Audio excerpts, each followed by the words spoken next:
agradecido por esta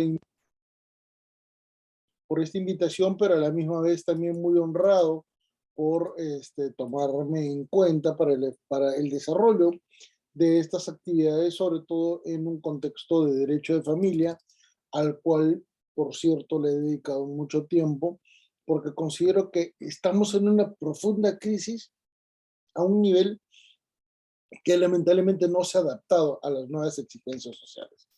Correcto, las exigencias sociales han sido tan elevadas, han sido tan dramáticas que lamentablemente no se ha podido generar una correcta y eficiente labor en lo académico, en lo profesional, en lo institucional, en lo jurisdiccional, eventualmente en el ámbito de las actividades sociales.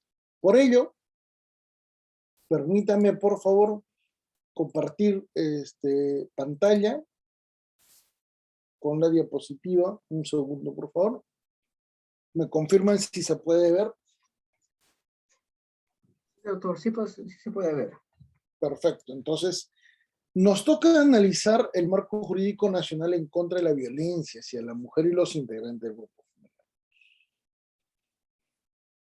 Lamentablemente tenemos que partir porque existe una evaluación muy particular, muy coloquial y muy común, ¿correcto? De la imagen podemos observar que la regla general para casi toda la comunidad, no solamente nacional, sino a nivel mundial, parecería ser que la violencia solamente la desarrolla el varón hacia la mujer. En otras palabras, el juego de roles está totalmente especificado y el Estado asume que esto es así. ¿Esto qué significa? Que de un solo hecho es posible desprender varias consecuencias, ¿correcto? Sin embargo, este único hecho no es tan excluyente. Es posible interpretar otro tipo de situaciones, es posible superar el contexto en el cual se relaciona al varón y a la mujer, en particular para tomar en cuenta los contextos de aplicación e impartición de la justicia. Por ello, comenzamos a analizar que no es el único hecho el que afronta a la mujer como persona en situación de vulnerabilidad, como grupo vulnerable, sino que también hay contexto de violencia entre progenitores, donde el niño resulta afectado, que es el hijo en realidad, donde se observan casos de alienación parental y donde se observan casos de abuso contra personas de la tercera edad, que son esencialmente o los progenitores o las personas que han tenido algún tipo de vinculación familiar con los adultos que han ejecutado estos actos, sobre todo de violencia familiar, ¿correcto? Apropiación de las propiedades, eventualmente manipulación y confinamiento de adultos mayores en domicilios sin el régimen de visitas con el resto de la familia, afectándoles en su calidad de vida, deteriorando su propia vida. Nos permite detallar que la violencia familiar es mucho más amplia que aquella que solamente detalla la violencia contra la mujer, ¿correcto? Desde este punto de vista es muy posible evaluar qué cosa, que tenemos muchos elementos de violencia y que lamentablemente los accesos a la justicia son limitados y lo que formalmente se puede observar es que hay una apariencia en el derecho sobre la cual se desarrolla un problema de orden nacional. Entonces, estos factores tienen que ser tomados muy en cuenta porque lamentablemente no se observa una condición que pueda, ¿qué cosa?, solucionar estos inconvenientes, más aún cuando tomamos en cuenta que la ley no resuelve los conflictos sociofamiliares, ¿correcto? La mejor evidencia es que existen otras formas de violencia y que lamentablemente han superado con creces lo que vamos a ver. Y por eso es que el Estado se ve muy reducido frente a sus acciones ante el problema de carácter nacional. Y digo que es un problema de carácter nacional principalmente porque no basta con la sola reforma de la ley, no basta con la ampliación del número de juzgados o eventualmente la ejecución de actividades de carácter judicial para afrontar este problema, no. Este es un contexto de carácter progresivo, programático, de carácter muy extenso, que nos permite decir que el Estado puede relacionarse con la población a través de tres situaciones.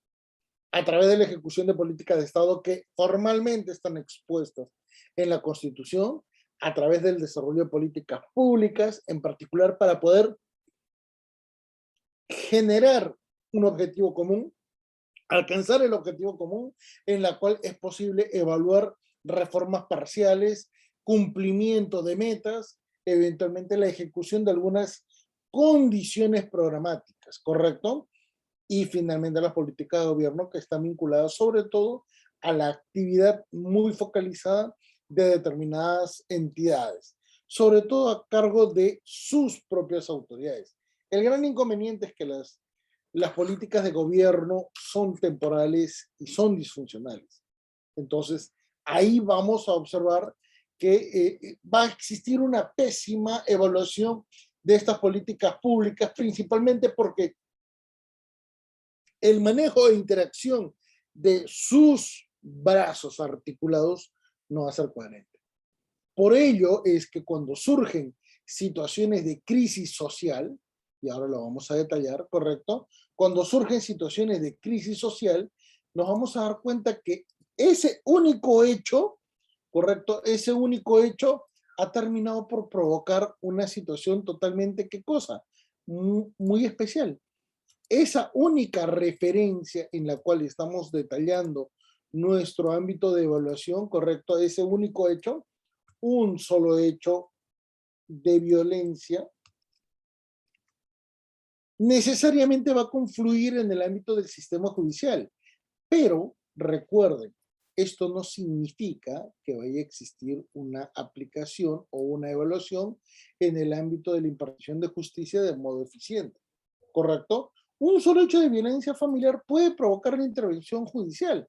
Eventualmente también tienen que tomar en cuenta que esta evaluación es mucho más cercana al ámbito judicial que al ámbito legislativo y al ámbito de la doctrina, porque finalmente la doctrina solo propone, no tiene un carácter, ¿qué cosa? Demasiado objetivo o vinculante con respecto a las actividades que desarrolla el Estado.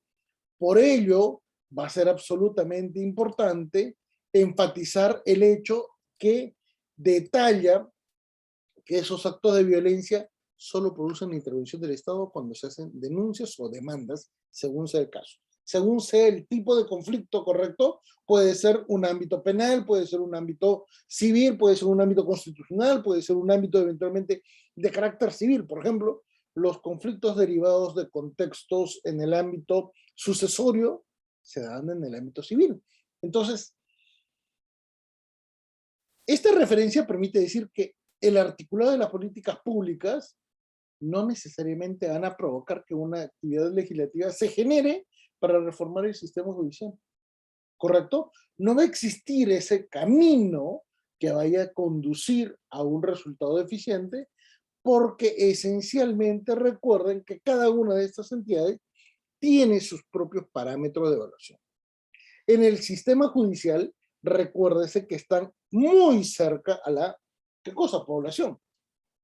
Revisen el artículo 138 de la Constitución y se darán cuenta que el único ente estatal en el país que tiene legitimidad porque representa al pueblo es justamente, ¿qué cosa?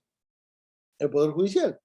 Por eso es que al Poder Judicial literalmente le llegan casos tan graves como, por ejemplo, feminicidios, ¿ah? Como también casos muy, muy pequeños, como por ejemplo, la ejecución de un acta de conciliación, como por ejemplo, eventualmente, ¿qué cosa? La rectificación de un nombre, de un dato en la identificación de un menor.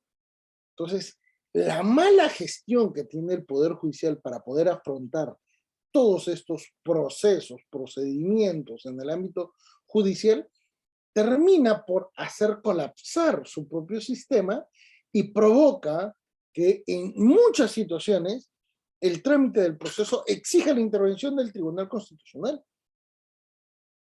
Pero fíjense cómo va a intervenir. a través de la defensa de derechos fundamentales, ¿correcto?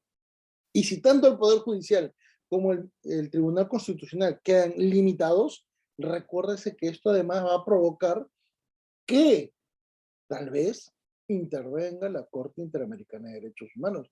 Y fíjense que ya ha habido situaciones en las cuales se ha analizado la violencia contra la mujer, no solamente con casos peruanos, sino también con casos a nivel regional y donde eventualmente no solo se han protegido a mujeres, se han protegido a personas LGTB, caso Azul Marín y otros contra Perú, casos contra, por ejemplo, integrantes de un grupo familiar que es monoparental, en el caso, por ejemplo, Atala Rifo versus Chile, del año 2012. Eventualmente la defensa nuevamente de género, pero en un contexto de matrimonio, o eventualmente unión civil, en el caso Duque versus Colombia del año 2016. Entonces, fíjense cómo es que el contexto judicial, que es el primero en ser afectado por la población, porque le reclaman la atención de sus intereses, de sus derechos, es el que termina por provocar toda esta cadena de hechos. ¿Por qué? Porque finalmente esa jurisprudencia, al ser pública, va a provocar que la dogmática tenga que adaptarse. Y lamentablemente en este sentido, nuestro país y toda la región latinoamericana, desde Alemania hasta nuestro continente, en México, en Argentina, Chile, en Ecuador y Brasil, siendo los polos opuestos, lamentablemente se resiste a cambiar su doctrina. Seguimos manteniendo una dogmática decimonónica expuesta en un derecho de familia tan tradicional que, por ejemplo, si nosotros revisamos el Código Civil, correcto, si nosotros revisamos el Código Civil de 1984, aún vamos a tener muchas instituciones jurídicas disfuncionales, inconstitucionales, inconvencionales y de carácter irracional. Les doy algunos ejemplos. A ver, la figura del hijo alimentista es inconstitucional, porque ¿cómo es posible que se pueda admitir a la fecha de hoy, 16 de mayo del año 2022, que una persona reclame alimentos y no reclame filiación, siendo la filiación un elemento mucho más importante en el destino y vida de una persona? ¿Correcto? Recuérdase que inclusive Corte Suprema, Tribunal Constitucional, enfatiza mucho la tutela de la dignidad derivada de la identidad de una persona. Entonces, resulta imposible aceptar esto. Peor aún, hasta el día de hoy existe la posibilidad de que un cónyuge solicite el permiso a la pareja para efectos de que pueda trabajar. Una norma que fue propuesta en 1984 especialmente para limitar el carácter laboral de las mujeres, ¿correcto? Otro elemento significativo es ¿qué cosa? Que en caso de que una persona que contraiga matrimonio, ¿correcto? Si tiene un hijo prematrimonial o preconvivencial, esto es nacido con anticipación, tenga que pedirle permiso a la pareja para que ese menor resida con ellos. No toman en cuenta el contexto, por ejemplo, de lo que implica una familia ensamblada. Entonces, estamos en una situación tan negativa que literalmente la mayor parte de la doctrina nacional se esfuerza en mantener estos contenidos, estos conceptos, debido principalmente a la influencia del derecho francés de 1804, que además empleó el sistema de codificación hecho por Justiniano y Teodosio II, correcto, en el siglo IV y en el siglo VI después de Cristo, y que además eso compiló todo lo que se había evaluado y ejecutado en el ámbito de las institutas durante el Imperio Romano, desde el siglo IV, literalmente, hasta su caída en el siglo V después de Cristo. Entonces, nótese cómo esas instituciones hasta el día de hoy existen, ¿correcto? Pero esto sucede en un cambio cuando se genera la constitucionalización del derecho de familia que se da en el periodo entre el 2000 y el 2006. Una época de cambio corta, pero que eventualmente sigue teniendo influencia en la actualidad, porque hay una notoria condición de vinculación con tratados internacionales de derechos humanos, con el ámbito de la evaluación diligente de la Constitución, ¿correcto? Para poder tomar en cuenta cuáles son sus alcances. Por ejemplo, respecto de lo que significa la identificación de la promoción del matrimonio frente a lo que significa, ¿qué cosa? La protección del matrimonio, que son diferentes. Nuestra Constitución no protege matrimonio. Casos contrarios sería imposible que las personas puedan divorciarse. Lo que hace es la promoción. Y es una promoción enfatizando, ¿qué cosa? El carácter ciudadano de la población para efectos de vincularse en cuanto a derechos y obligaciones población-Estado. ¿Correcto?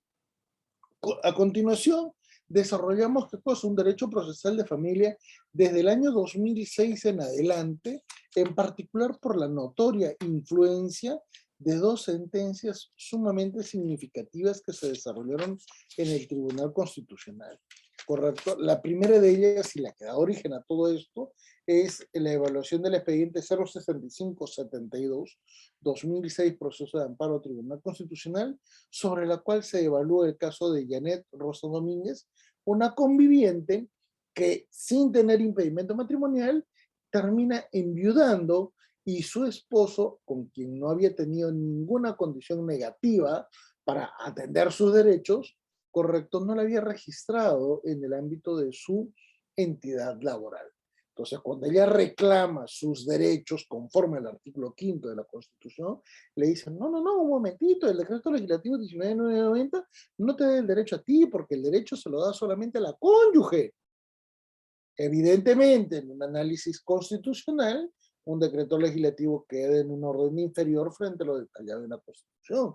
Pero aunque parezca increíble, pasaron casi 20 años como para poder darse cuenta de esta situación. Entonces, este derecho procesal de familia permite la evaluación de las controversias en el ámbito familiar con una dinámica totalmente especial, con una dinámica que exige una evaluación interdisciplinaria, que exige una condición totalmente diferente a la evaluación del conflicto civil. ¿Por qué? Porque mientras que en el conflicto civil solo se evalúan, miren bien, intereses y derechos conforme al artículo 6 del título preliminar del Código Civil y en complemento con el artículo 4, título preliminar del Código Procesal Civil, en el contexto familiar, los conflictos familiares no siempre generan expedientes judiciales. Les doy ejemplos. A ver, señores, toda situación de adulterio, toda situación de nacimiento de un hijo procreado en embarazo con otra mujer, ¿produce eventualmente un expediente judicial? No, ¿cierto? Toda situación de violencia familiar produce automáticamente un proceso judicial. No. Hay situaciones en las cuales inclusive se puede ver que una familia genera, ¿qué cosa? Una condición paralela, esto es una segunda pareja en complemento a lo que tiene el individuo con su esposa. Y ninguno de los tres quiere ejecutar una acción negativa porque se sienten cómodos ante esta situación, principalmente si es que existen condiciones económicas que pudieran garantizar la estabilidad de todos. ¿Correcto? Entonces, nuestra sociedad 2022 es totalmente diferente a la sociedad que expuso, ¿qué cosa? El legislador en 1984. Para 1984, las mujeres no trabajaban como debían ser.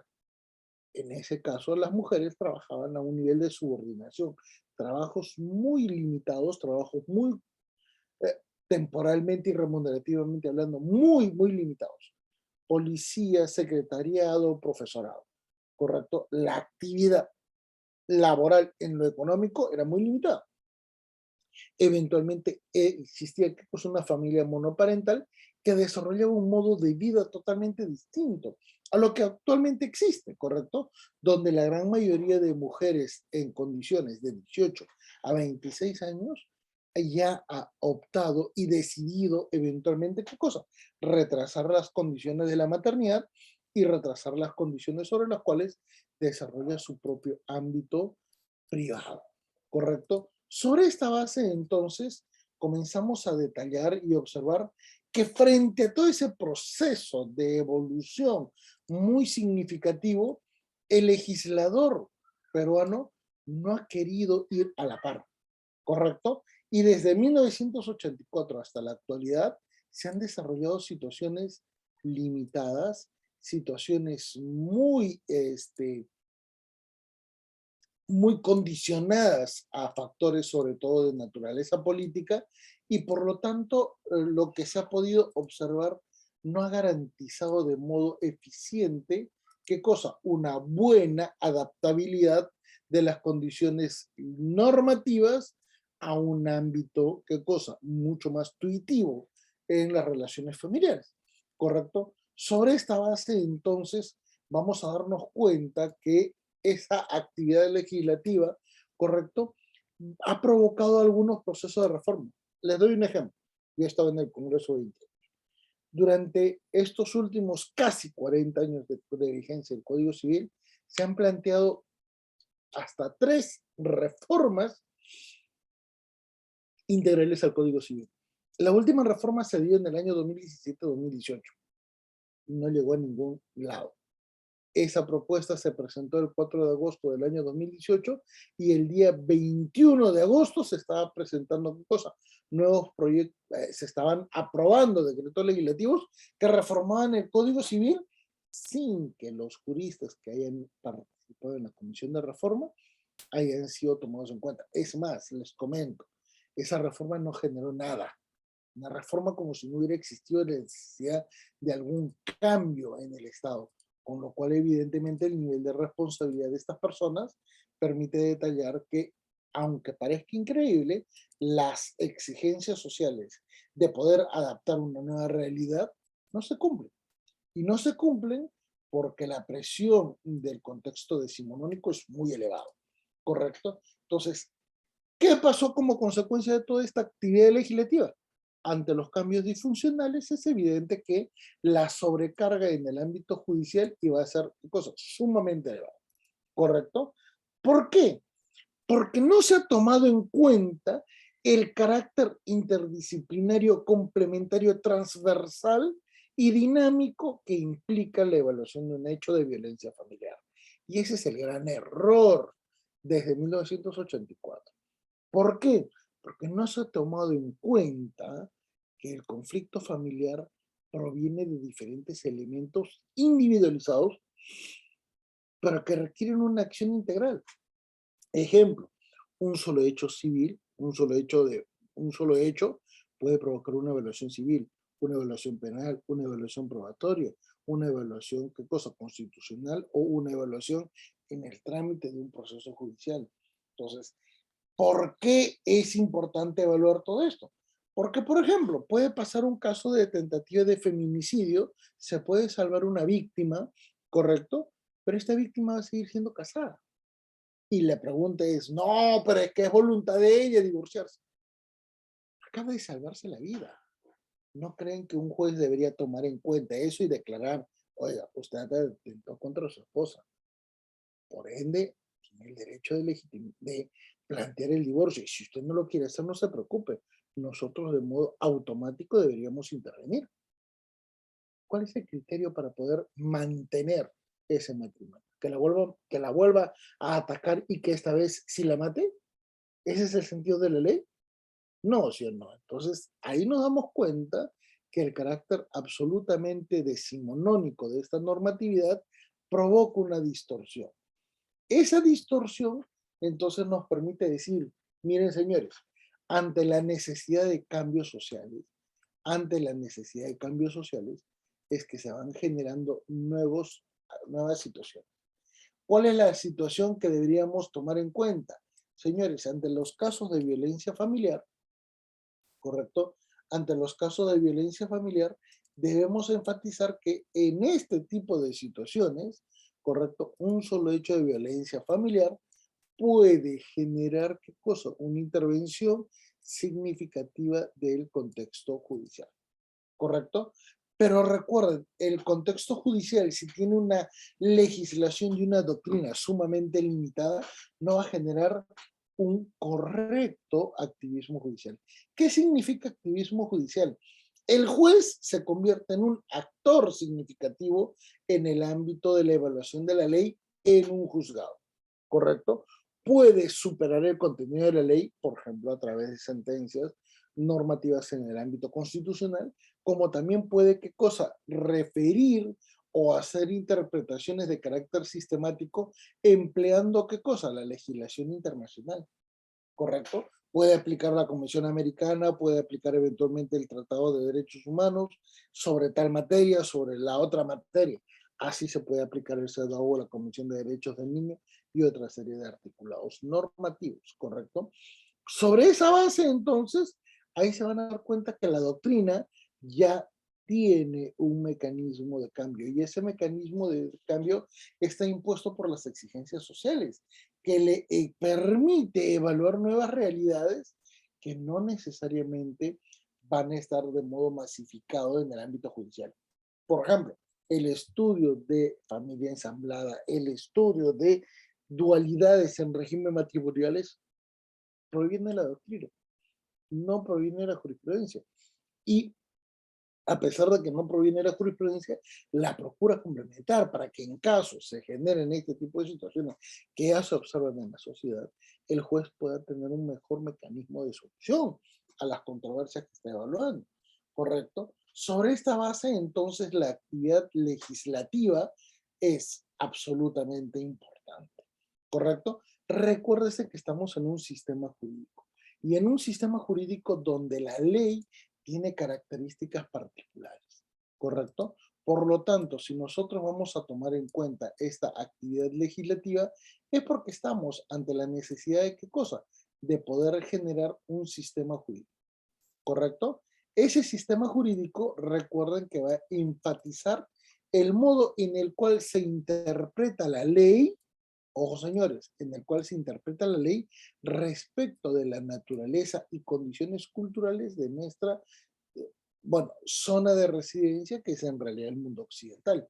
Entonces, acá tenemos que tomar en cuenta que el sistema jurídico es integral, ¿correcto? Complementa la legislación nacional y complementa la legislación internacional. Pero recuerden en este sentido que ese sistema jurídico, ¿correcto? Va a ejecutar una referencia muy significativa con respecto a la ley, ¿correcto? Recuerden que la ley es vinculante, atemporal, general y sobre todo, ¿qué cosa? Abstracta. Por lo tanto, si esas son las características de la ley, recuérdese que para poder evaluarla, ¿correcto? Necesitamos entender que nuestro sistema jurídico es romano, germánico, canónico, francés. Pero ¿cómo la vamos a interpretar en este sentido tomando en cuenta estas condiciones? Bueno, comencemos a evaluar pues entonces. En primer término, a nivel de legislación nacional, ¿a quiénes vamos a tener? En primer lugar, en nuestra Constitución, sobre todo la Constitución de 1993, ¿correcto? En el ámbito de la legislación internacional, ¿a quién vamos a tener que evaluar? En primer lugar, a los tratados internacionales sobre derechos humanos, que para este contexto son ¿qué cosa? La Declaración de Derechos Civiles y Políticos de 1948, el Pacto Internacional de Derechos Civiles y Políticos de 1966, y luego ya vienen las normas de carácter nacional. Pero recuerden, eso significa que existe una gradación. Esa gradación entonces va a estar detallada no solamente por una constitución que tiene que analizar estos hechos, también tiene que tomarse en cuenta el contexto y el nivel de operatividad del Código Civil, que para este caso es bastante obsoleto, ¿correcto?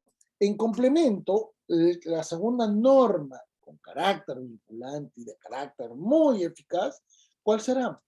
La Convención la Convención Americana de 1969, que desarrolló pues el sistema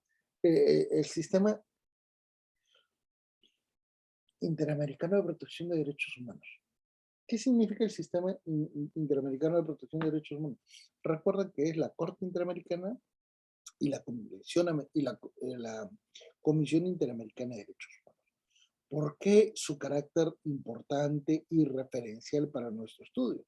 Recuérdese que hoy por hoy no podemos excluir el contexto y el ámbito de evaluación de diferentes controversias porque estamos bajo una condición de obligación, ¿correcto? Y responsabilidad ante el sistema jurisdiccional internacional. Por lo tanto, tenemos que hacer premisa y valoración de estas condiciones, porque de lo contrario no podríamos generar, ¿qué cosa? Una mayor condición. Muy bien. A esto entonces le vamos a agregar normas en paralelo. ¿Correcto? Ahora vamos a ver. Y bueno, vamos a tener, ¿qué cosa? Un código procesal civil. Y además vamos a tener un código de niños y adolescentes, ¿correcto? Como también vamos a tener, ¿qué cosa? Una legislación penal. En complemento, en el ámbito internacional que vamos a tener, 1979, los alcances y contenidos del CEDAW. ¿Qué cosa es el CEDAW? Señores, el CEDAW es un convenio sobre el cual se procura, ¿qué cosa? Reducir el impacto negativo de toda forma de discriminación hacia la mujer. Por primera vez se reconoce entonces la condición de vulnerabilidad de una mujer y se trata de explicarle a cada uno de los gobiernos la necesidad de ir articulando, ¿qué cosa? Algunas acciones para poder proteger esos derechos que han sido, ¿qué cosa? Afectados no solamente por casos de violencia familiar, sino que han sido, ¿qué cosa? Afectados por una condición superior, ¿correcto? Que puede llegar de diferentes ámbitos y de diferentes niveles. Pero fíjense que no son los únicos elementos. Acuérdense que sobre esta base viene última evaluación, ¿correcto? Recuerden que también existe una legislación de carácter administrativo, de carácter regional, que evalúa justamente algunas acciones a favor de la mujer y de grupos vulnerables. Recuérdese en este ámbito, recuérdese en este sentido, que las actividades que pueda desarrollar, por ejemplo, fíjense bien, por ejemplo, el protocolo, a ver,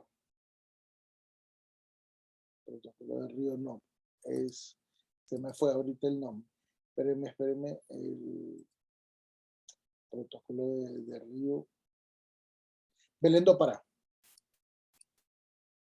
la convención de Belén do Pará, que es un tratado de carácter regional, pero que evidentemente es muy importante en el contexto internacional porque permite detallar qué cosa, algunas situaciones que van a ser muy importantes. Correcto, en complemento están las reglas de Brasilia, en complemento está toda la normatividad que, por ejemplo, regula derechos de personas en situación de vulnerabilidad para acceder, ¿qué cosa?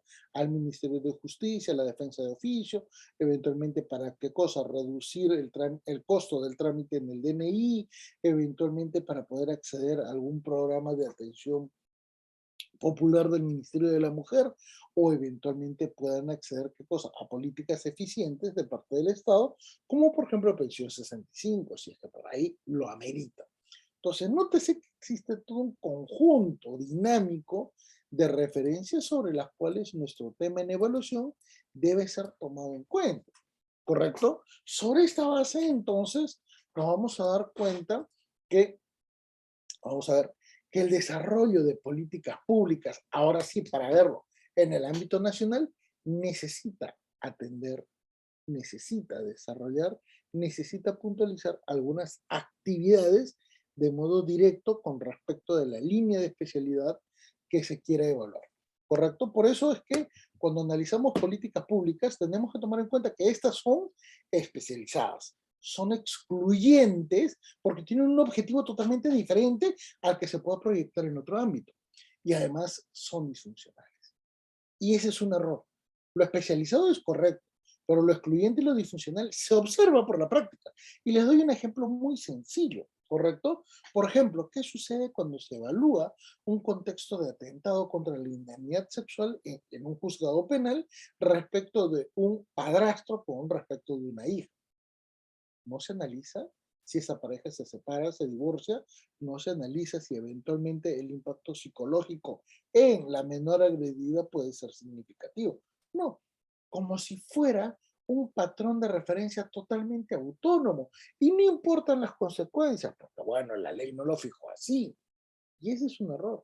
¿correcto? Por eso es que en el ámbito del derecho de familia se han presentado, y en las demás también, se han observado múltiples condiciones negativas.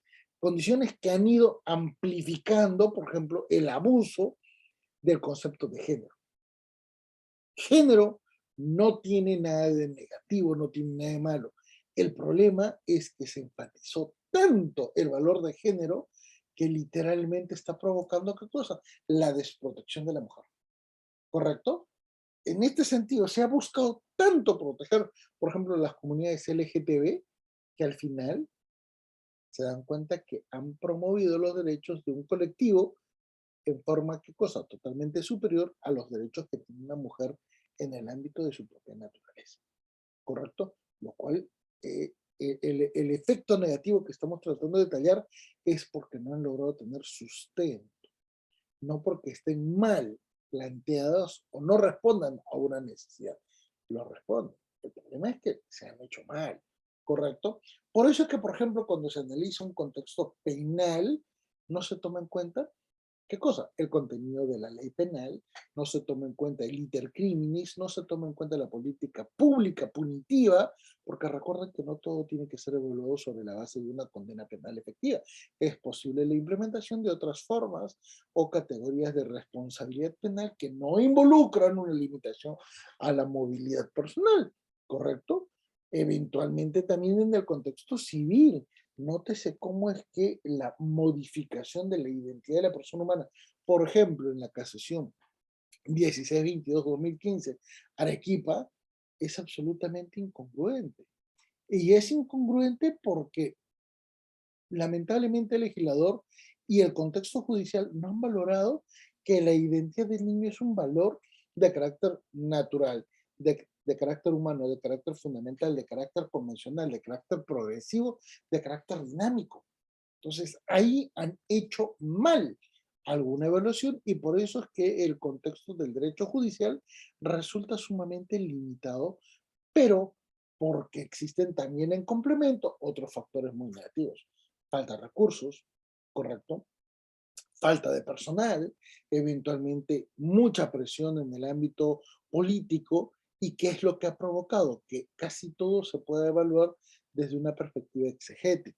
Y esto involucra en la crisis del contexto judicial, sobre todo por la manipulación del debido proceso, la tutela judicial efectiva, la presunción de inocencia, el trámite diligente en el corto plazo o inclusive la necesidad de ponderar algunos métodos de su, ¿correcto? Y esto es un momento objetivo. En el ámbito procesal, por ejemplo, no se ha tomado en cuenta el modo en el cual las partes o las personas involucradas en un conflicto han tratado de solucionar su problema. Y les doy algunos ejemplos. Poco se ha tomado en cuenta el elevado nivel de abandono procesal que genera una mamá, qué cosa, que ha planteado su proceso de alimentos y no tiene qué cosa, el apoyo o la asesoría de una defensa legal.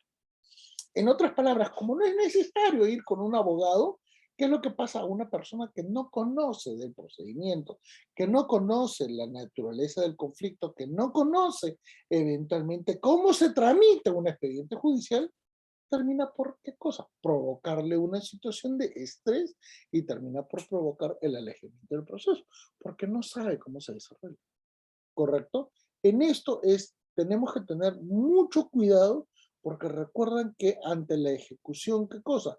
De algunos actos, como por ejemplo el requerimiento de una carga procesal incumplida, puede provocar, ¿qué cosa? La imposición de una sanción. Ejemplo, a Manuel Bermúdez Tapia, quien les está hablando, le interponen una demanda de filiación, me notifican sobre el contenido del proceso y yo sencillamente durante 10 días no hago nada. ¿Qué pasará? Se me imputará padre. Pero si durante esos 10 días yo me entero de esta situación y planteo la ejecución de una prueba de ADN, donde yo mismo financio ¿qué cosa? La ejecución de la prueba para garantizar mis derechos y sobre todo para garantizar que no tengo alguna condición negativa con respecto a terceras personas, es evidente que me podrían, ¿qué cosa? Provocar una tutela mucho más rápida y eficiente. Ejemplo, sale el resultado de la prueba biológica, Manuel Bermúdez Tapia no es el padre de esta criatura, se le ordenará vía juzgado, ¿qué cosa? A la parte demandante que cumpla con devolverme el monto, pero a la misma vez yo puedo plantear, ¿qué cosa? Una indemnización. ¿Qué pasa si es que yo estaba casado y me acusaron de ser adúltero o de ser infiel? ¿Qué pasa si eventualmente por el perfil de mi cargo o actividad laboral se me puede haber o generado de repente un despido laboral? Miren lo que significó el caso Miyashiro. Miyashiro es el productor de su programa, por eso es que es imposible que lo puedan despedir a él, pero el resto de personajes han salido despedidos y está vinculado con un contexto político, político criminal, político institucional en el ámbito de violencia familiar. Ese es el error. Por eso es que es muy importante llegar a sistematizar y comprender el alcance del derecho probatorio. ¿Por qué? Porque recuerden que en un Estado democrático de derecho, la prueba es el elemento principal como para poder desarrollar la solución de alguna controversia. ¿Correcto? Hoy por hoy todo se traduce en un ámbito de probanza, en un ámbito de acreditar los hechos. Por eso es que cuando generamos una intervención del Estado en este tipo de situaciones, en particular cuando ya se ha identificado un contexto negativo, es que tenemos que tomar en cuenta que el resto de la población no es que vayan a seguir o no es que vayan a presentarse durante la evaluación de alguna situación en el ámbito de un juzgado. No, tenemos que tomar en cuenta que el Estado también tiene ¿qué cosa? Diferentes niveles en los cuales debe ejecutar actos y con una presencia elevada. Por ejemplo, señores, en el ámbito de la evaluación de la política de Estado se tiene que tomar en cuenta que el artículo cuarto no prevalece sobre el artículo primero. Y este es un error muy repetitivo en el ámbito judicial civil, sobre todo porque dicen, no, pero es que yo debo proteger al matrimonio. No, señor, usted lo que debe proteger es a las personas, conforme al artículo primero de la Constitución. ¿Por qué? Porque son las personas el núcleo básico de la sociedad.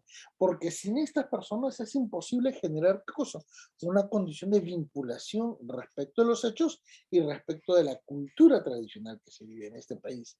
Por eso es que es muy importante enfatizar que el artículo primero siempre prevalece sobre cualquier otra norma de rango constitucional en nuestro país. ¿Correcto?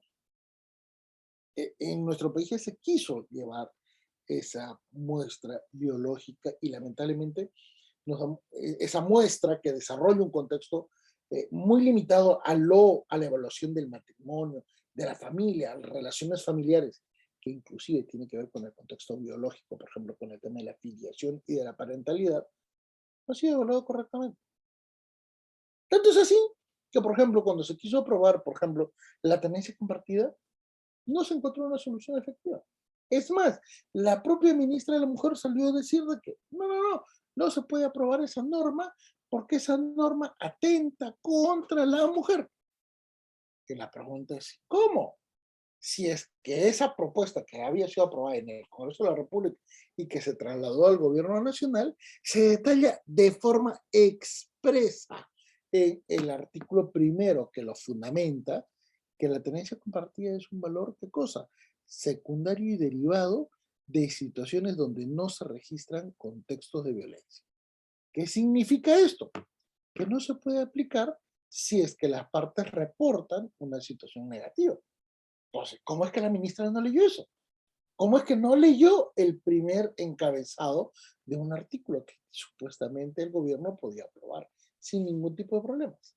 Entonces, nos damos cuenta que el gran problema está en que las políticas públicas han sido focalizadas por el Ministerio de la Mujer y lo han hecho tan mal que el número de feminicidios, muy a pesar de que se tiene un ministerio al respecto, se ha elevado de forma exponencial desde la primera vez que se aprobó la ley sobre feminicidio. Entonces, ¿por qué es importante tomar en cuenta? Porque recuérdense que la gran mayoría de normas penales responden a un hecho de populismo punitivo. ¿Qué significa esto? Incrementar penas. ¿Qué significa esto? Judicializar de forma inmediata. ¿Qué significa esto? Eventualmente condicionar a algunos profesores para poder desarrollar doctrina en sus determinadas universidades pero de forma limitada, no cambios. ¿Correcto? ¿Por qué? Porque esa doctrina es la que finalmente sustenta los procesos de reforma normativa, cosa que no se da. Entonces, por eso es que normalmente tenemos una legislación disfuncional, incompleta en su gran dimensión, por eso que nos damos cuenta que los niveles de violencia suben, se van registrando muchísimos casos de violencia familiar y peor aún, se van a dar casos tan emblemáticos donde los niveles de violencia resultan cosas absolutamente inaceptables. ¿Y a qué se debe esto? ¿Cuál es la realidad de este tipo de referencias? Bueno, lamentablemente nuestra sociedad está en proceso de cambio, pero no está en proceso de cambio en los últimos años, no. Este es un problema que viene desde 1948, cuando por primera vez nuestro país es considerado como un país en la comunidad internacional. Antes de eso éramos un feudo, antes de eso éramos un pueblo, ¿correcto? Por ello es que normalmente son los tratados internacionales, Pacto Internacional de Derechos Civiles y Políticos, eventualmente el Pacto de Derechos Económicos, Sociales y Culturales de 1966, garantizan pues la ejecución de los tratados internacionales. Pero fíjense que hasta nuestra actualidad, como que esa norma de carácter internacional también queda un poco limitada. ¿Por qué? Porque se han registrado cambios en la sociedad. Esos cambios en la sociedad peruana, a raíz de los procesos de migraciones, a raíz del quiebre del Estado que ya no puede proveer servicios públicos de forma paternalista. Esto es el estado de bienestar, donde la crisis de la democracia ha sido muy negativa, correcto, donde los niveles de corrupción literalmente han transformado la psiquis peruana, donde se han desarrollado los contextos de terrorismo y últimamente el alcance y contenido de estados liberales. Entonces nos damos cuenta que hay una serie de perspectivas de evaluación que lamentablemente no han sido tomadas en cuenta, ¿correcto? Y al no ser tomadas en cuenta, van a terminar por provocar ¿qué cosa? Acá creo que se nos ha pasado. Van a terminar por provocar una serie de situaciones de violencia drásticas. Miren por favor el cuadro. Fíjense que por el lado izquierdo nosotros vamos a tener diferentes categorías en las cuales se puede desarrollar ¿qué cosa? Una modalidad delictiva. En este caso, respecto de violencia familiar. ¿Y por qué va a ser importante analizar el contexto de violencia familiar? Miren, señores, desde lo que es la evaluación típicamente penal, es posible también evaluar una intervención en el ámbito, ¿qué cosa? Jurisdiccional, civil, una intervención en el ámbito penal, una intervención respecto a los derechos humanos, una intervención respecto del poder judicial y Ministerio Público o Tribunal Constitucional. Entonces, todo este conjunto de situaciones tan negativas, correcto, ¿qué es lo que va a provocar? Va a provocar la necesidad de decir, no podemos mantener ese sistema de status quo. Tenemos que proceder a una transformación donde el sistema judicial correcto tengan ya la facultad de decir, ya no puedo más, tengo sobrecarga procesal. No puede ser posible que existan juzgados en nuestro país que resuelvan 1.300 expedientes por año, por mes. Estamos hablando de una barbaridad, estamos hablando, si sacamos la cuenta de 1.330, se va a dividir, ¿qué cosa? Entre 12 horas al día, que son los laborables, por 7, eventualmente, ¿qué cosa? Por 52 semanas, que son las semanas del año. Y ahí te das cuenta que todo colapsó. Entonces, esto permite detallar entonces la necesidad y la complementación de elementos interdisciplinarios, como por ejemplo, ¿qué cosa? Los aportes que provienen de la medicina legal, de la psiquiatría forense, del ámbito, por ejemplo, de la propia economía o del ámbito de la psicología y psiquiatría. Entonces, fíjense que estas situaciones son positivas y lamentablemente no todo conduce a una actividad legislativa. Eventualmente, imaginémonos en el mejor de los casos, un gobierno de turno ingresa y tiene mayoría parlamentaria, la actividad legislativa va a ser mucho más fácil de ejecutar, porque existe un apoyo, porque existe un consenso, pero en contextos como el que actualmente tenemos, eso no se da. El nivel de división, el nivel de fraccionamiento, el nivel de crisis para poder generar alguna política específica, termina por provocar cualquier resultado. Por eso que las políticas públicas en este ámbito, ¿qué cosa? tienen que tomar en cuenta varios factores. En el ámbito de familia, el proceso de cambio, ¿correcto? Hoy por hoy existen, ¿qué cosa? Más separaciones, más adulterios, más violencia familiar que matrimonios. Entonces, si ya nos estamos dando cuenta, porque la realidad social así lo determina, por ejemplo, con informes estadísticos del Instituto, el INEI, el Instituto Nacional de Estadística y Planificación Informática, es evidente que la sociedad está cambiando. ¿Correcto? En el ámbito del derecho penal. Recuérdese que el fin del derecho penal es actuar como última ratio, pero a la misma vez actuar de forma, ¿qué cosa? Represiva, socializadora, eventualmente planteando un mecanismo en el cual se pueda generar una represión de actos delictivos sobre la base de la eficiencia del juzgamiento, como también en el ámbito del derecho civil, donde no todas las personas tienen las mismas condiciones y garantías. En este punto, permítame solamente expresar un ejemplo muy sencillo que permite detallar el modo en el cual nuestra legislación está, pues, absorbida por lo temporal. Ejemplo, miren, si tenemos a Adán casado con Eva y casado con dos hijos, Caín y Abel, ¿correcto? Imagínense que para el año 2000, ya esta pareja se separó con divorcio. Y llega María, una nueva muchacha, Adán se enamora de ella y en el año 2006 se casa, ¿correcto? Evidentemente, acá podemos tomar en cuenta varios factores. Por ejemplo, si Eva vivía en el segundo piso de los papás de Adán, en caso de morir Adán, es Eva, la divorciada de Adán, la que tendría una preferencia sobre la propiedad en el segundo piso de los papás de Adán, ¿correcto? Y ustedes miran, pero también la nueva esposa tiene derechos. Sí, claro, pero recuerden que el contexto patrimonial va a generar sus propias vicisitudes. Mejor aún, hagamos de cuenta la evaluación de los derechos de los hijos. Imagínense que los hijos mayores cobran el 60% de la remuneración de Adán y los hijos menores se tienen que contentar con el 40% de lo que queda. Pero recuerden que ese 40% implica, ¿qué cosa? La propia subsistencia también de esta persona. Con lo cual no debería ser 40, debería ser mucho menos.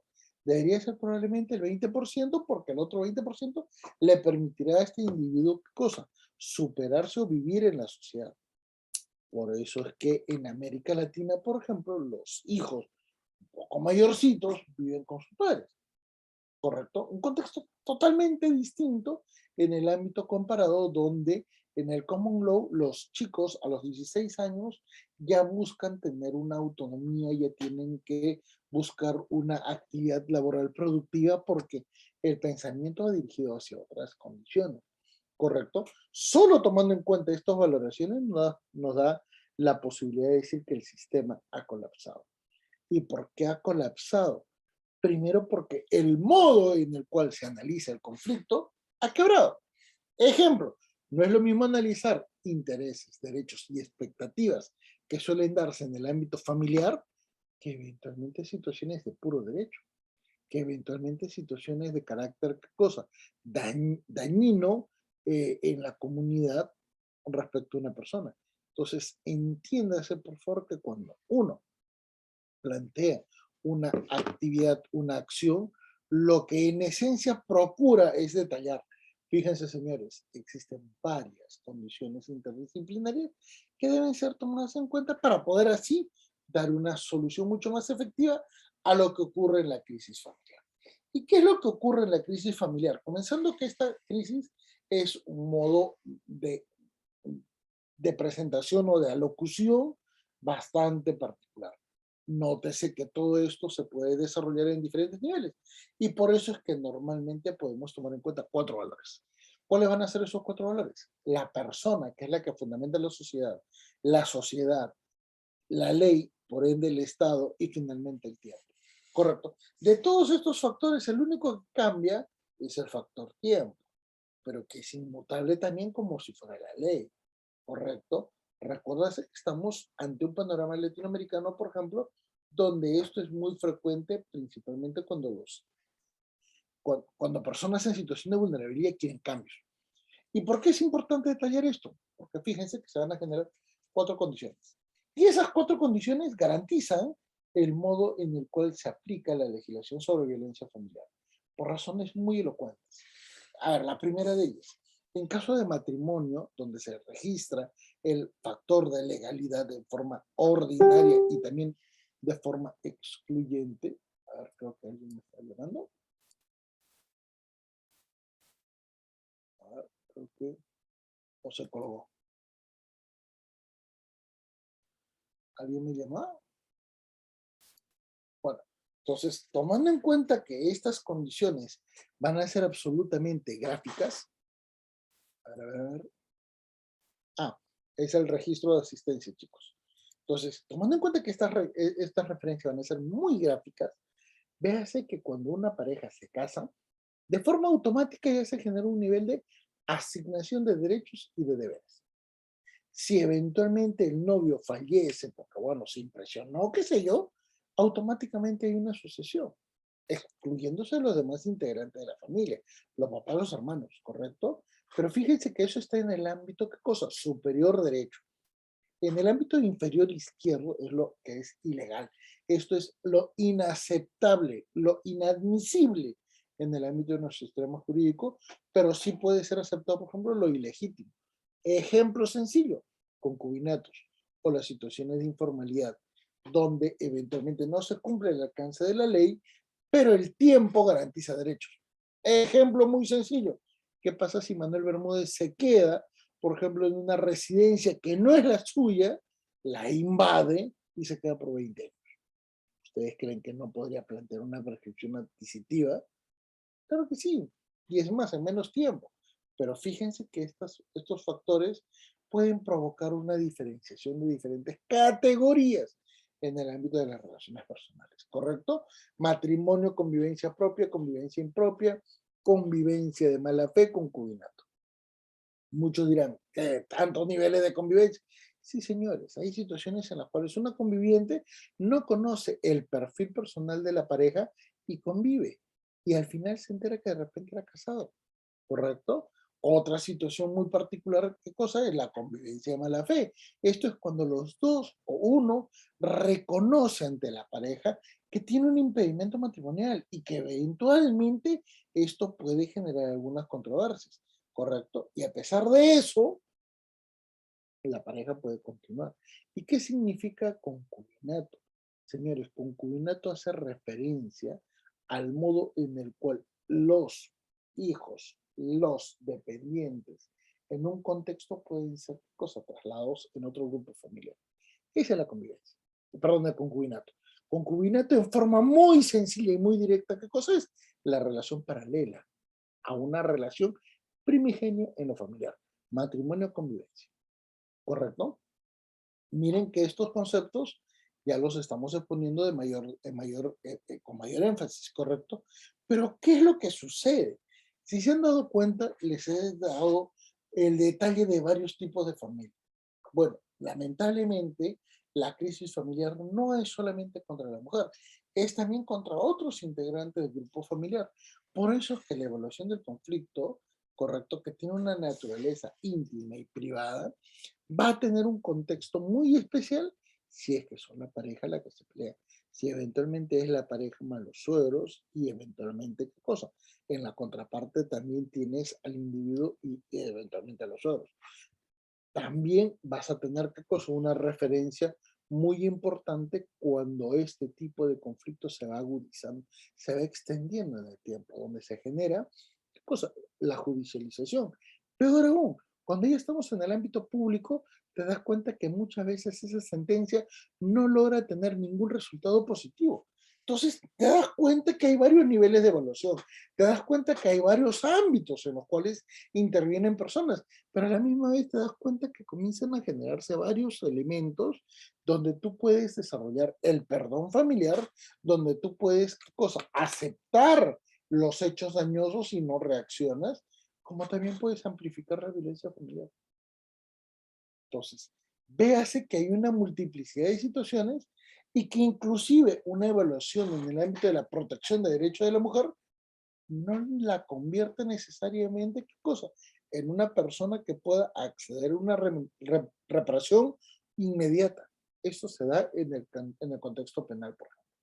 ¿Y por qué? Miren lo que se da en el acuerdo plenario, en el 11º acuerdo plenario, acá lo voy a mencionar, en el 11º acuerdo plenario, en particular en la decisión 09-2019, Centro de Investigaciones Judiciales 2016. ¿Qué es lo que pasó en ese ámbito?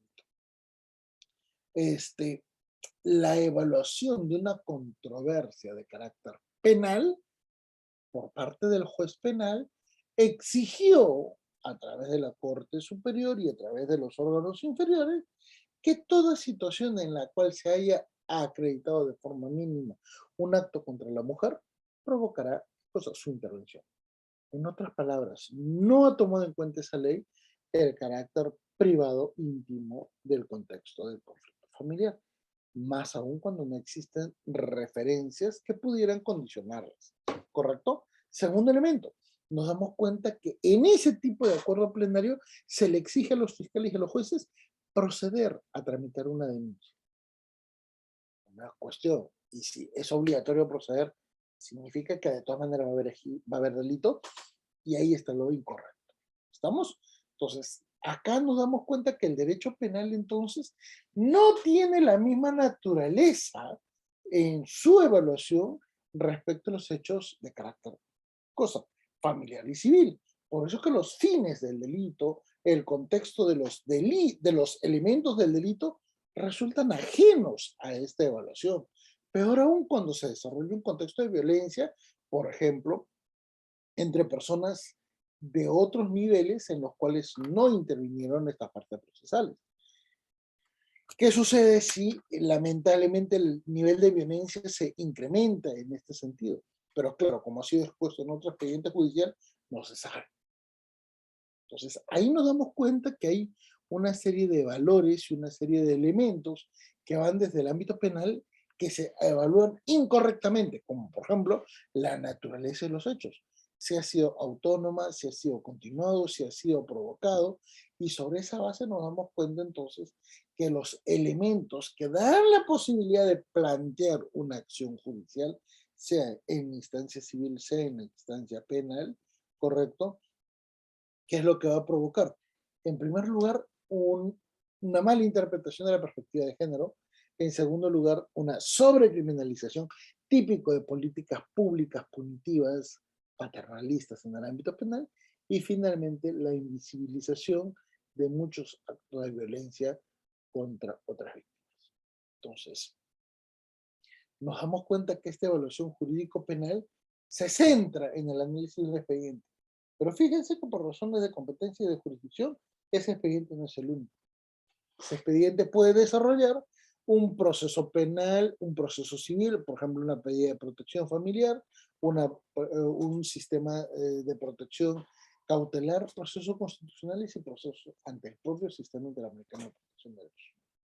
La complementación y vinculación de cada uno de estos factores, entonces, es aquello que nos permite decir, se necesita una visión integral, se necesita que un único juez pueda atender estos contextos de violencia familiar para evitar, uno, que exista oposición, dos, para que exista de repente malicia en la fabricación de documentos, y tres, para que otorgue un ámbito de seguridad muy superior a lo ordinario a favor de las personas que están interviniendo en este contexto. ¿Correcto? Por ello es que va a ser muy importante entender el modo en el cual se puede, ¿qué cosa? Legislar, en el modo en el cual se puede detallar una crisis familiar que particularmente proviene de una pésima visión de este conflicto. ¿Por qué? El entorno familiar, el entorno educativo, el entorno productivo, el entorno económico van asimilando contextos vinculados al perfil psicológico del evaluador como también del evaluado, una muy negativa evaluación de las expectativas de las personas, de las partes, y finalmente, ¿qué cosa? La consecuencia natural en cualquier estado en el cual existe una condición de progresividad, como por ejemplo, ¿qué cosa? La ejecución de políticas focalizadas y que a la larga no revistan un resultado positivo. Entonces, tomando en cuenta esto, nuestro principal objetivo ha sido detallar. Es importante enfatizar, ¿qué cosa? La lucha contra la violencia en nuestro país, pero en su real dimensión. No solamente violencia contra la mujer. Nadie discute que hay violencia contra la mujer. Ojo, ojo. Lo que decimos es que del conjunto de situaciones negativas, el de la mujer es el más representativo, pero no debería ser, ¿correcto? No debería ser. También nos permite decir que se necesita una reforma integral en el ámbito de la legislación, claro que sí, como también nos permite decir, señores, se necesita una real comprensión de nuestra situación para efectos de poder generar un proceso de transformación social que sea muy diferente a lo que hemos evaluado en los últimos años, en particular cuando se han sucedido casos de terrorismo, crisis política, eventualmente reforma agraria, migraciones, etc. Ese es el sentido que debería tener nuestro ámbito legislativo, tanto en un orden nacional como también siguiendo las directivas de tratados internacionales a favor de la población peruana en casos y contextos en los cuales se analiza qué cosa, el estado de violencia, pero también se plantean los remedios que puedan atender estos problemas. ¿Correcto? Señores, quedo muy agradecido con Cefocap.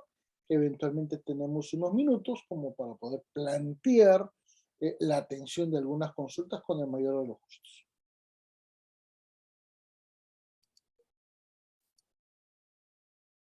Recordarles que tienen la opción de levantar la mano para poder habilitarles el micrófono, por favor.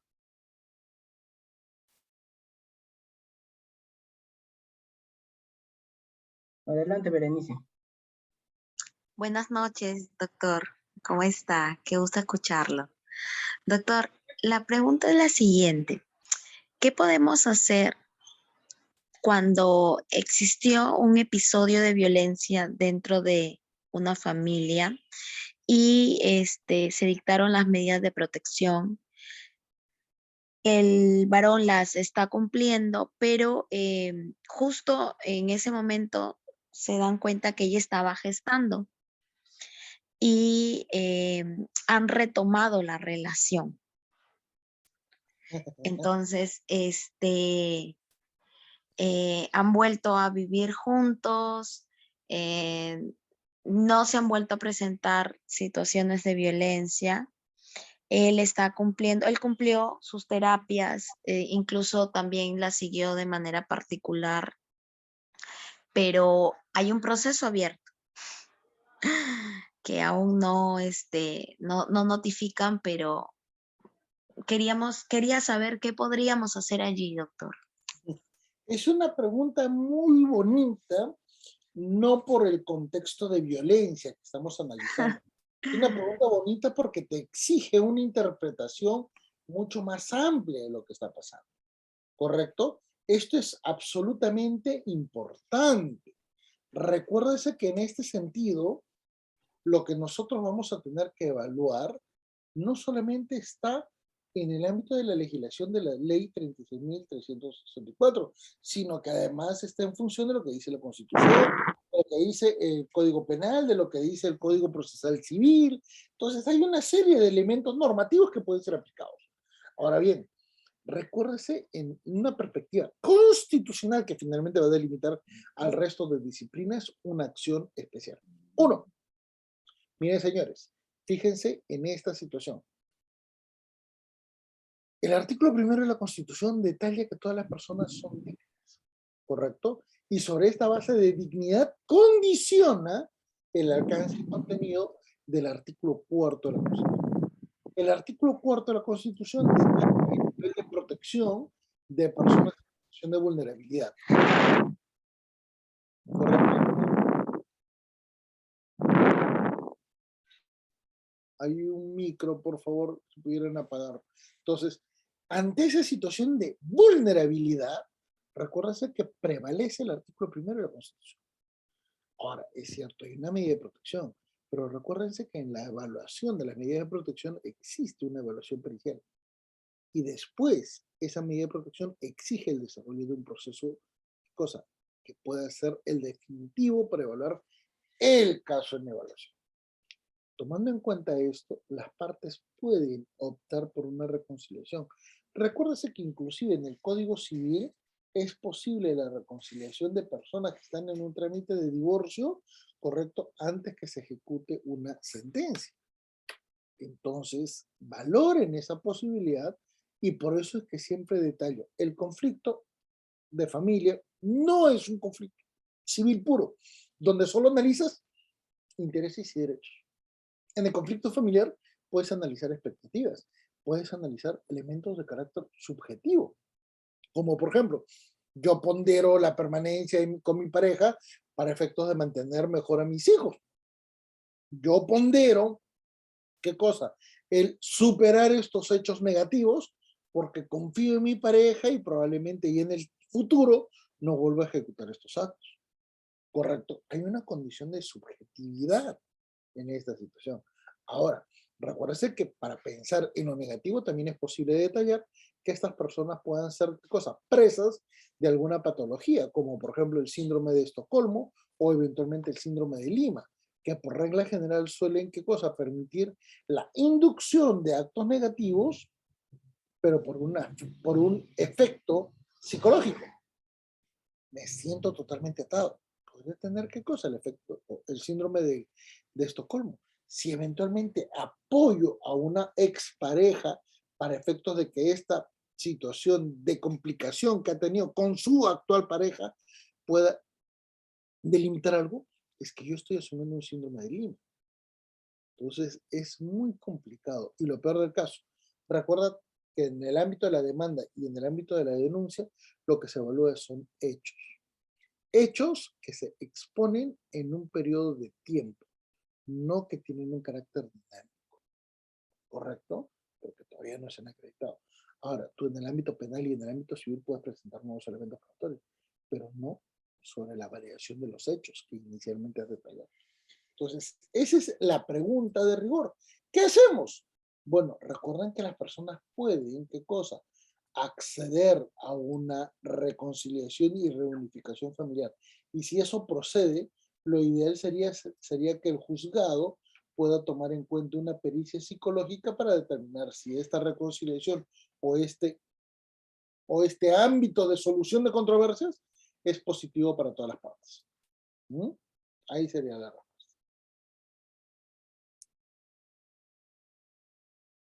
Adelante, Hernán. Puedes realizar tu pregunta. Buenas noches, doctor. Un gusto Bueno, escucharlo. ¿cómo Mire, estás? tengo una consulta. En un caso de violencia familiar, el imputado asistió a la pericia psicológica y firmó el consentimiento informado. Una semana después, el imputado presentó un escrito ante la Fiscalía revocando el consentimiento informado que firmó.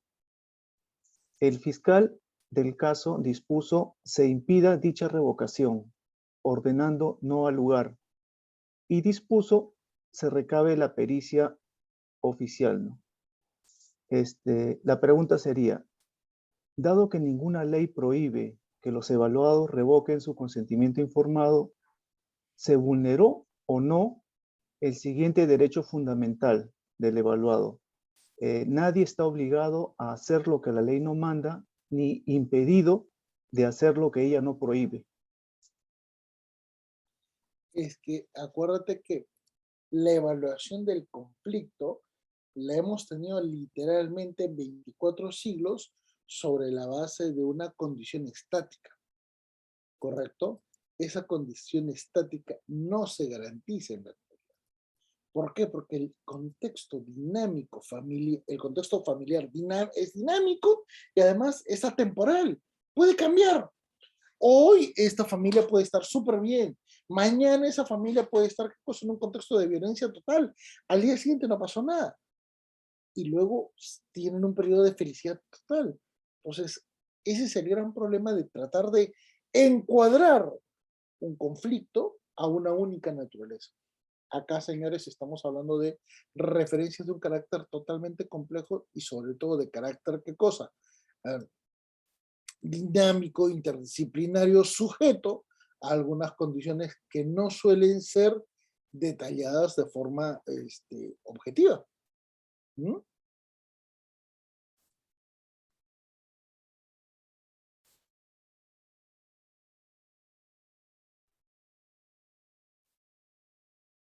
Adelante, Pedro Coy, puedes realizar tu pregunta. Ya, muchas gracias, señor anfitrión. Doctor y a todos los asistentes, tengan ustedes muy buenas noches. Doctor, interesante la exposición que realiza. Doctor, quería hacerle un par de preguntas.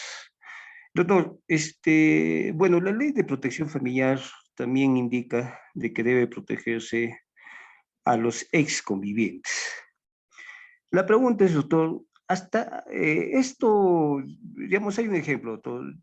Tienen un hijo, se han separado y después de 5 años, bueno, haciendo presente que cada uno ya tiene su propia familia, se vuelven a encontrar. Y se vuelven a encontrar y por problemas de los alimentos empiezan a agredirse.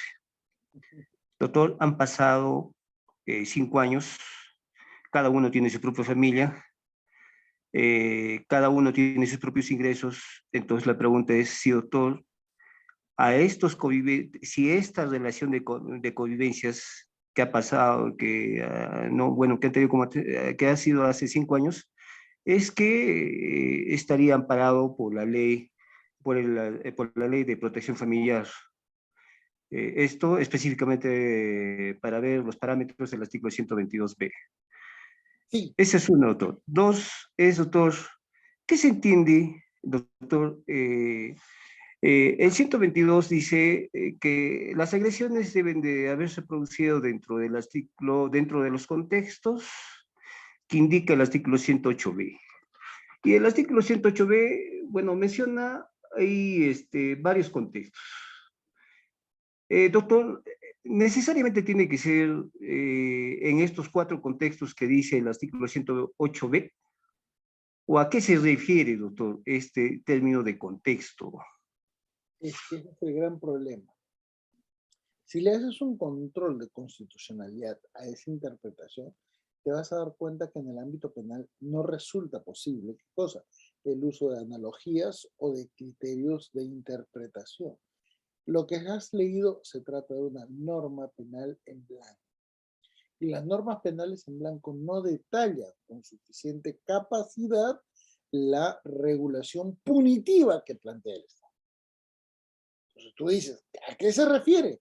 Deberías interpretarlo restrictivamente, pero como estamos en un contexto de violencia familiar, se suele amplificar y se suele interpretar en un nivel muy amplio, muy dinámico, en la cual finalmente tú podrías aplicar cualquier criterio de interpretación a efectos de garantizar tu esquema de trabajo. Y eso está mal, ¿correcto? Eso, por ejemplo, permite que la defensa de derechos de 2 personas que han sido convivientes y que después de 4 años, si siguen peleando, por ejemplo, en la liquidación de las sociedades gananciales, se puede convertir en violencia familiar, muy a pesar de que los dos ya tienen unas parejas. ¿Mm?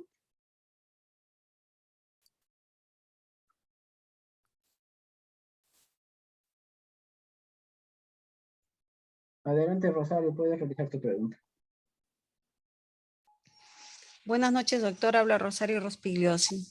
Quisiera hacer una consulta, un caso práctico, ¿no? Donde una pareja de esposos asiste a una reunión familiar en el cual están brindando y después de eso se retira la pareja y en eso hay una agresión de parte de los familiares de la esposa. Y bueno, hay golpes, etcétera, hay violencia. Ahora quiero saber si esto encaja dentro de violencia familiar y en qué grado. Dependerá.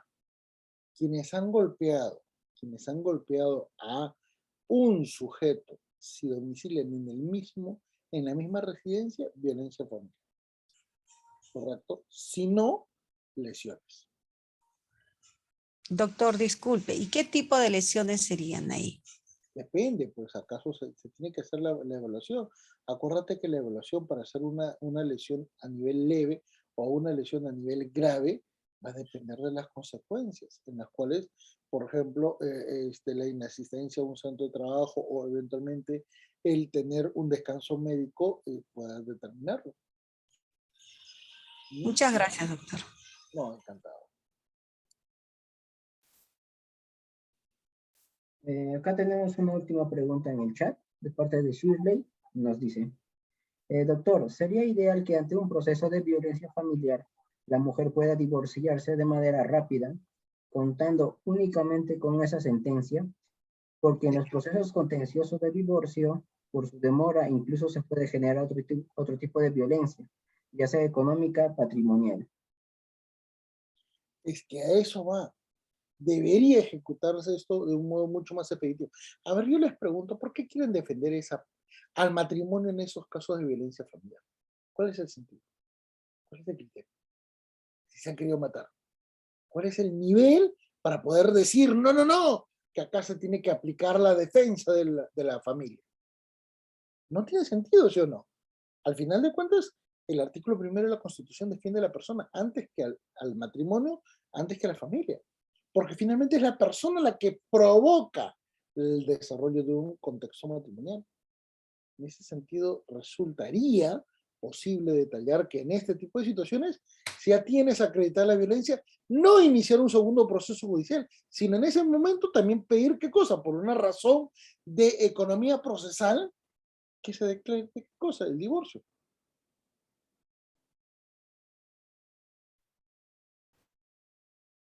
Adelante, Consuelo, puedes realizar tu pregunta. Con esta pregunta Muy, finalizamos nuestra sesión, ¿sí? Con esta pregunta finalizamos nuestra sesión. Muchas gracias, doctora. Dígame. muy buenas noches, doctor. Muy buenas noches con todos. La pregunta es la siguiente, doctor. Es el caso de, bueno, de un pariente donde está siendo procesado, lo están demandando para que pueda alcanzar una pensión alimenticia de 9.000 soles, cosa que no está a su alcance. Y este proceso ha llevado a tanta presión a mi pariente que ha tenido una operación al corazón. Ha causado lesiones a su salud y en estos momentos sigue recibiendo maltratos aún en recuperación de la salud. ¿Cómo se podría dar, por favor, este caso? ¿Qué solución se podría dar? El gran problema de que la gran mayoría de conflictos familiares suelen ser analizados desde un punto de vista unidireccional. Se asume que hay una sola víctima, se asume que hay un solo perjudicado. Y el gran problema es que no se toma en cuenta el carácter dinámico del conflicto, menos aún la multiplicidad de situaciones procesales que deben ejecutarse. Por ejemplo, tu pariente lo que debería ejecutar es ¿qué cosa? Una suspensión o eventualmente ¿qué cosa? La cancelación de la obligación alimentaria en función a su salud. Tiene como acreditar el hecho de no poder trabajar o el hecho de no poder atender las necesidades económicas de sus parientes porque él mismo está en un peligro potencial de perder su propia vida. Y eso es lo que tiene que hacer inmediatamente, ¿correcto? Ningún juez en sano juicio podría decir, bueno, como usted está que se muere, no, igualito cumpla. Recuerda qué es lo que dice el Código Civil. Los progenitores, los dos, no uno solo, están obligados a proveer. Y la provisión no implica todo lo que necesiten o exijan los alimentistas, sino en función de lo que pueden dar, ¿correcto? Y eso permite suspensión, reducción de la pensión de alimentos o inclusive, ¿qué cosa? La extinción de la obligación. Muchas gracias, doctor.